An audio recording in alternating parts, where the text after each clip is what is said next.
లోకేష్ గారు, నారా లోకేష్ నారా జగన్ రెడ్డి గారు మీ పర్యటనలో మీ అభిమానులు ఓ నిరుపేద మహిళ టిఫిన్ దుకాణంలోకి చొరబడి సామాగ్రి హిందూ దేవుళ్ళ ఫోటోలు, మళ్ళీ హిందూ దేవుళ్ళ ఫోటోలు చూడండి, హిందూ దేవుళ్ళ ఫోటోలు ధ్వంసం చేయడం బాధాకరం.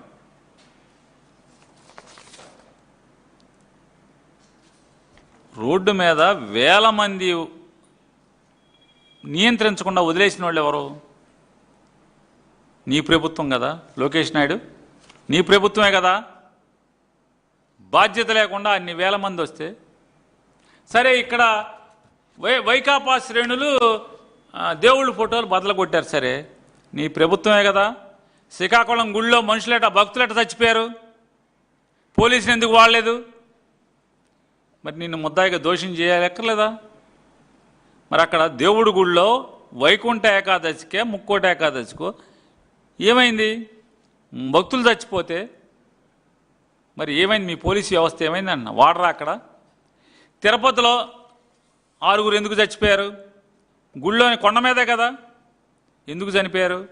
సింహాచలంలో మీ బాధ్యత ఎరైత్యం వల్ల చంద్రోత్సవానికి వెళ్ళి చనిపోయారు కదా మనుషులు, భక్తులు చనిపోయారు కదా. మరి నిన్ను ఏ దేవుడు క్షమిస్తాడంటున్నా? సింహాద్రి అప్పన్న క్షమిస్తాడా? తిరుపతి వెంకన్న క్షమిస్తాడా? లేకపోతే శ్రీకాకుళంలో వెంకటేశ్వర స్వామి క్షమిస్తాడా? నరసింహస్వామి ఎవరు క్షమిస్తారు నిన్ను? ప్రభుత్వాన్ని గాలి కుదిరి సంపాదనే ధ్యేయంగా బతుకుతూ డబ్బు డబ్బు డబ్బు తప్పితే ఏముంది మీ బతుకులో? ఈ 2 ఏళ్ల నుంచి మీ బతుకుల్లో ఎంతసేపు నోట్ల కట్టలు సంపాదించడం, లేదా సింగపూర్లో దాయటం, లేదా యూరోప్లో దాయటం, లేదా రష్యాలో దాయటం, లేదా దుబాయ్లో దాయటం. ఇంతకు మించి వేరే ఏముంది చెప్పండి? మీకు ఏముంది చెప్పండి? వీటి గురించి కాదు కదా. మరి పంచదారుల కొండ మీద పరిస్థితి ఏంటి? మరి దేవుడిదే కదా కొండ. అలాగే మరి చిత్తూరు జిల్లాలో నామాల కొండ ఏదో మామూలుగా శివుడిదేదో క్షేత్రం ఉంది కదా, మరి అక్కడ పరిస్థితి ఏంటి? వాళ్ళు హిందూ దేవుళ్ళు కాదా? పురాతన ఆలయాలు కదా, వేల సంవత్సరాల క్రితం కట్టిన గుళ్ళు కాదా అవి? మరి గుళ్ళును కూడా ధ్వంసం చేసేస్తున్నారు కదా, గుళ్ళును కూడా ధ్వంసం చేస్తున్నారు కదా.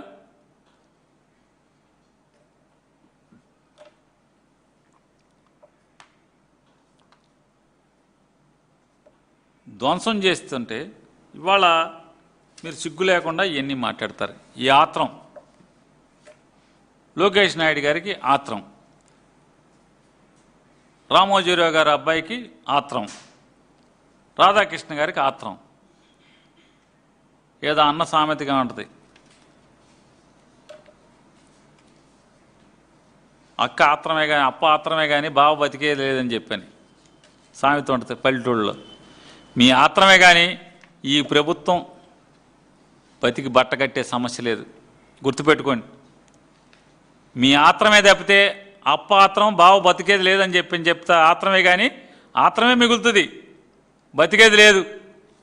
ఆఖరికి ఈ ప్రభుత్వం పోవాలని, ఈ ప్రభుత్వం సర్వనాశనం అయిపోవాలని చంద్రబాబు నాయుడు లోకేష్ నాయుడు అధికారం పోయి బజారున పడాలని చెప్పని సాక్షాత్తు తెలుగుదేశం పార్టీలు కార్యకర్తలు కోరుకుంటున్నారా లేదా?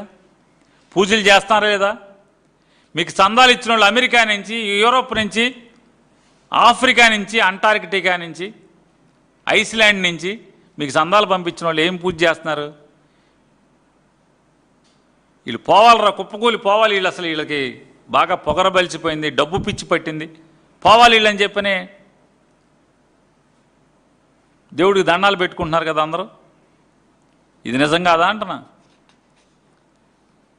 పేరుకేం చెప్పారు? ఇది కమ్మ కాపు ప్రభుత్వం అన్నారు. కమ్మోళ్ళు ఎడుతున్నారు, కాపులు ఎడుతున్నారు మీ ప్రభుత్వంలో. ఏడవనోడు ఎవడంటున్నా?